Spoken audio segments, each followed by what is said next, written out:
self-interest, self-preservation. As human beings, we can't help but be interested in our own self-preservation. We can't help but be self-interested.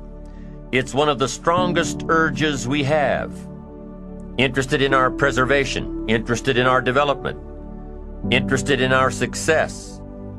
There's certainly nothing wrong with self-interest, but here's the clue. Self-interest must be enlightened as to what truly serves us best.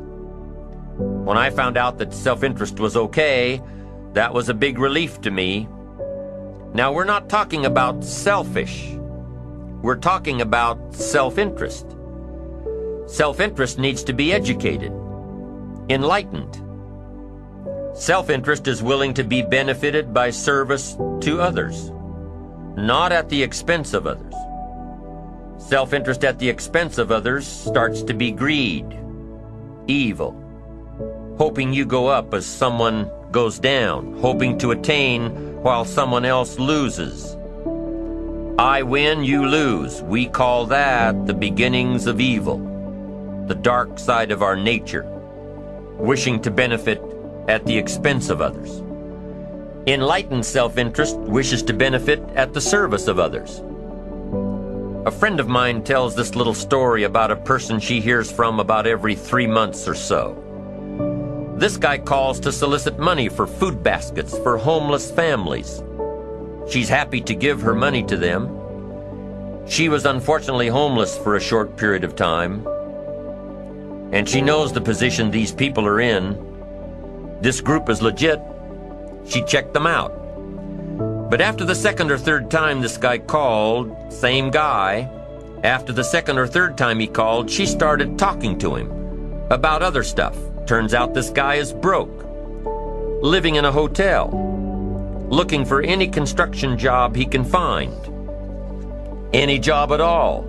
But what's unique about this guy is that he donates 2 or 3 hours a night, every night, to call people and get money to feed the homeless. Every night, from his hotel room. Now, most people would say this guy should use those hours every night to work a second job or a third job. But while he's way down on the ladder of success, he feels it's important to help those less fortunate than he is. He has a roof over his head. He makes enough to feed himself. And my friend says that every time she talks to this guy, every 2 or 3 months, he's doing better. He's digging himself out of debt. He's starting to save money. He thinks he'll be able to move into an apartment in another month or 2. Now, recently an interesting thing happened. My friend was talking with an associate of hers. She's single, lives in a big house, needs to find a handyman to help her out on a regular basis, someone who can build an addition onto her house. So my friend told her about this guy. The only reason this guy ended up being hired was that my friend's associate was touched by his dedication to service, while he, himself, was down and out. Service. Success at the service of others. Now, this guy isn't rich by any stretch, but through my friend's network, he now has constant work, doing things around several people's houses. And now he's in a place of his own. And guess what he does every night? He's still making phone calls to get money to feed the homeless. What great character this man has. Enlightened self-interest leads to wealth. Self-preservation leads to poverty. Somebody says, well, I can't be concerned about other people. I have to pay attention to myself. Well, then you'll always have to.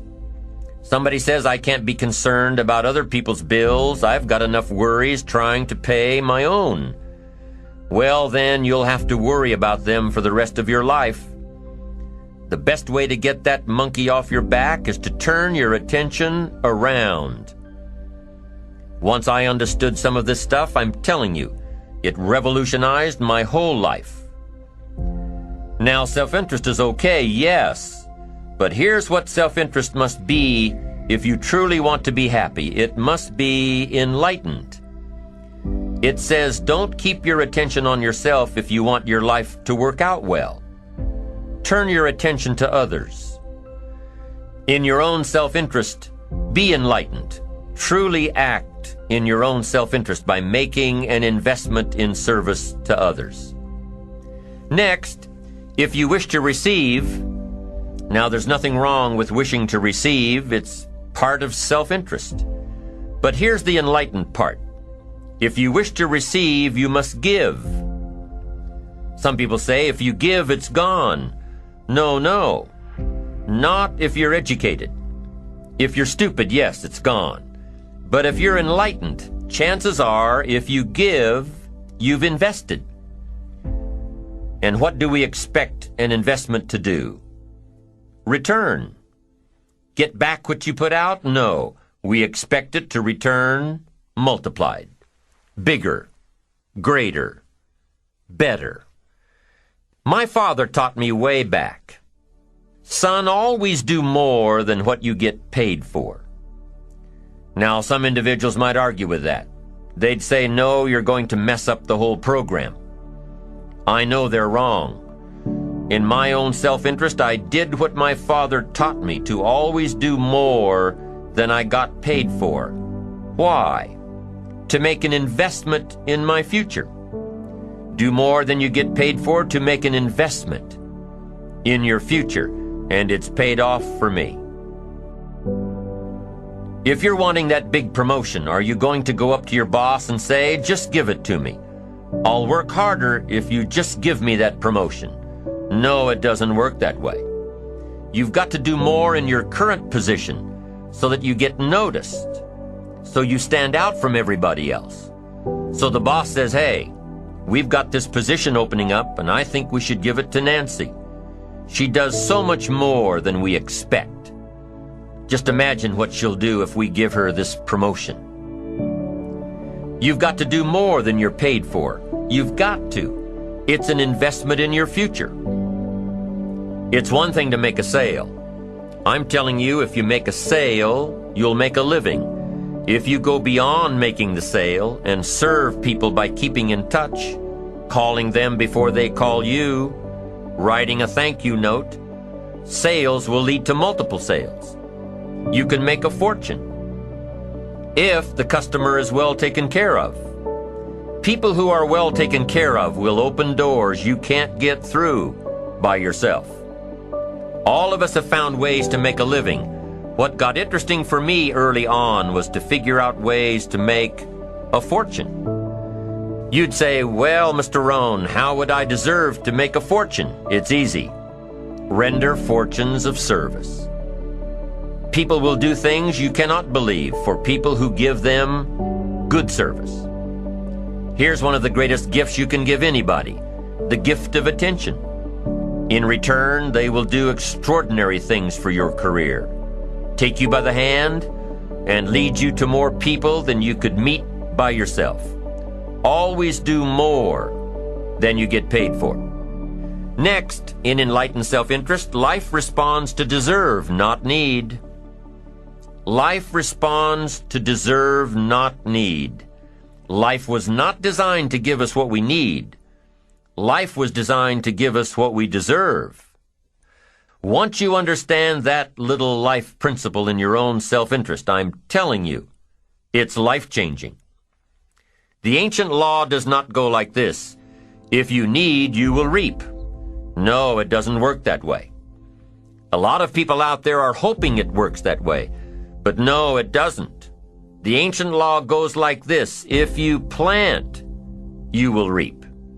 If you sow, you will reap. Somebody says, well, I really need to reap. Well, then you really need to plant in your own self-interest. Your own self-interest needs to be educated in how to plant, how to do it so everybody wins, because life doesn't respond to need. You can't go to the soil and say, I need a crop. The soil just smiles at you. And here's what the soil says. Don't bring me your need, bring me some seed. Bring me some effort. Bring me some discipline. Bring me some interest. Bring me some service. Bring me these things, and I'll return to you multiplied by 2 times, 5 times, 10 times. You can't come with need. You've got to come with seed.